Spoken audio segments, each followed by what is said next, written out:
তো হ্যালো বন্ধুরা, নতুন আরেকটা মিনি ব্লগে তোমাদের স্বাগত জানাই। তো আজকে আমাদের এই যে মাঠ পরিষ্কার করা চলছে, এইখানে এই মাঠটা আমাদের খেলা হবে। আমরা একটা খেলা রেখেছি টুর্নামেন্ট। এই যে মাঠে এই যে তাড়া হচ্ছে, এইখানে বাউন্ডারি করা হবে।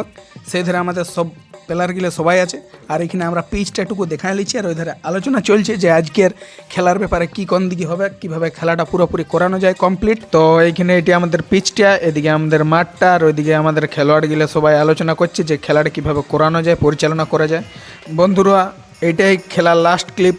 চাপের কারণে আর ক্লিপ নিতে পারি নাই। আমরা ফাইনালে উঠে গেছিলি। এই যে বিপক্ষ টিম, আর আমাদের বেস্ট ব্যাটসম্যান প্রবীর বাউরি ওরফে কান্দন্দা ব্যাট ধরেছে। আর এই দেখো একটা বড় ছক্কা হাঁকাই দিল, আর এই 6টা মারার সাথে সাথে আমরা জিতে গেলি। আমি কি বললাম যে স্টেটটা এই দেখো বন্ধুরা, আমরা ফাইনাল জিতে গেলি। এরপর দেখো 20 কেজি পোল্ট্রি পাই গেছি। এরপর আমরা সব বন্ধুরা যারা যারা ছিলি টিমে খেলছিলে সবাই মিলে ফিস্ট করিলি রাতের বেলা। আর মোবাইলে চার্জ না থাকার কারণে আর কোনো ক্লিপ নিতে পারি নাই। তো এরকম ইন্টারেস্টিং ব্লগ দেখতে একবারটি চাল, আর 10 টাকা পয়সা নিয়ে আসবে। টাটা, বাই বাই বন্ধু।